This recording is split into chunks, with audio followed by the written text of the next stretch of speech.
In this guide, I'm going to show you how you can play Call of Duty Black Ops 7 split screen on your PS5 or your PS5 Pro. Before we do dive into this guide, make sure to like the video and subscribe to the channel with all notifications on. It really does help with the channel and lets us know that you want more content like this. We'd greatly appreciate it. And if at any point throughout this guide you do have any questions, just ask them down in the comment section below and we can help you out further. I'm going to be doing my best to reply to every single comment down there. But the first thing you're going to want to do is select either multiplayer or zombies from the main menu and get on one of their specific lobby screens. That'll look something like this. Whenever you're on the screen, firstly, and I would hope this is already set up, but have your main controller signed into your main account, and then go ahead and grab your second PS5 controller and connect it to your console. If it isn't connected, just use the USB-C cable that it came with and plug it into your PS5 and then press that PlayStation button to pair it. And next, go ahead and sign into a PlayStation Network account. Ideally, use an account that has already played Call of Duty before so you don't have to redo the whole Activision login and terms setup.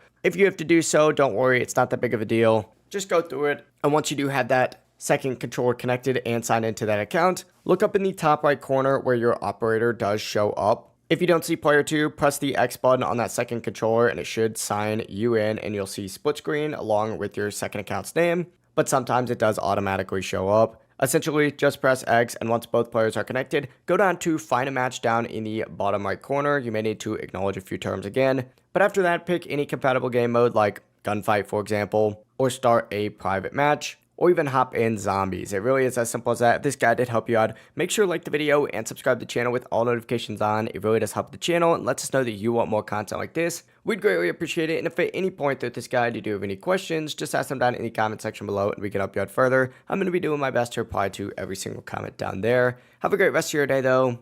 Peace.